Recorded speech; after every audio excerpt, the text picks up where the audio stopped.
und herzlich willkommen. Im heutigen Video möchte ich euch ganz kurz zeigen, wie ihr eure Bremsbeläge einfahren könnt. Wichtig ist beim Einfahren von Bremsbelägen innerhalb der ersten 5000 Kilometer, wie gesagt, keine Vollbremsungen, wenn möglich. Je nachdem, wie gut ihr die einfahrt, könnt ihr natürlich auch vorher schon eine Vollbremsung machen. Und deswegen ist eigentlich auch relativ wichtig, dass wir die Bremsbeläge einmal einfahren, und da gibt es eben je nach Hersteller auch immer unterschiedliche Vorgaben. Ich zeige jetzt mal so einen mehr oder weniger allgemeingültigen Einfahrzyklus. Es geht eigentlich nur darum, dass man halt am Anfang wirklich sehr, sehr sanft bremst.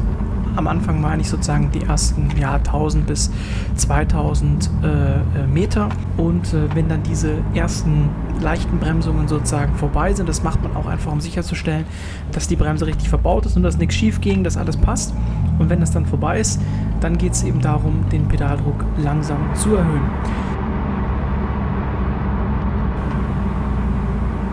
Jetzt habe ich hier natürlich das Problem des echten Lebens. Alle sprechen immer von Tempolimits, und wenn ich auf der Straße unterwegs bin, stehe ich entweder im Stau oder werde von irgendwelchen Traktoren oder ganz langsam in anderen Mitverkehrsteilnehmern aufgehalten.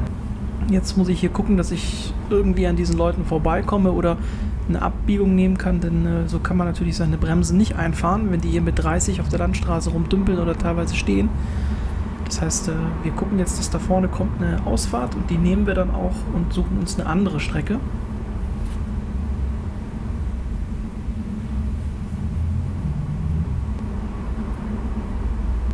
Jetzt also schnell abfahren und weg hier.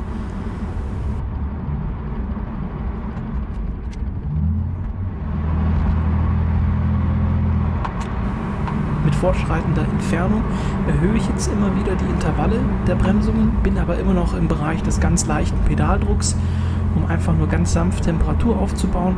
Nachdem ich diese leichten Bremsungen gemacht habe, lasse ich das Fahrzeug auch immer wieder abkühlen im Fahrbetrieb, dass auch die Bremsscheibe und die Beläge wieder kalt werden. Und nach diesen ersten Bremsungen mit dem leichten Pedaldruck gehe ich her und erhöhe diesen Pedaldruck immer weiter. Ich bin aber noch nicht in dem Bereich des mittleren Pedaldrucks, wo wir gegen Ende sein werden, sondern einfach nur die Intervalle und auch die Bremskraft langsam erhöhen. Wichtig ist dabei konstanter Pedaldruck. Nicht bis zum Stillstand bremsen und auch nicht den Pedaldruck variieren, den Pedaldruck halten. Das ist ganz wichtig.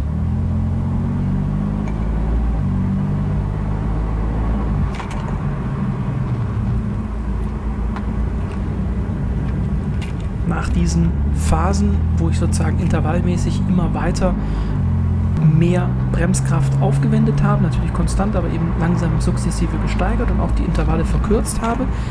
Das Fahrzeug habe ich jetzt noch mal ein bisschen abkühlen lassen, dass auch die Bremsscheiben und Bremsbeläge wieder Temperatur verlieren. Und jetzt geht es darum, im letzten Schritt Bremsungen zu machen, so circa 5 bis 12 Bremsungen, sage ich mal, im Bereich des mittleren Pedaldrucks und im Geschwindigkeitsbereich zwischen 120 und 60 km/h. Wie gesagt, das sind jetzt allgemeine Angaben. Jeder Hersteller hat da meistens auch nochmal spezifische Angaben, aber auch hier bei diesen allgemeinen Verfahren könnt ihr nichts verkehrt machen. Im Gegenteil, es geht ja nur darum, dass die Materialien einmal initial Hitze bekommen haben, also auch die Bremsscheiben und die Beläge, dass das Material sich aneinander gewöhnen kann, dass auch diese, sage ich mal, leichten Unebenheiten, die sich in der Bremsscheibe befinden, aufgrund der alten Beläge, dass sich die wieder aneinander angleichen, sodass sowohl Belag als auch Bremsscheibe wieder plan aufliegen.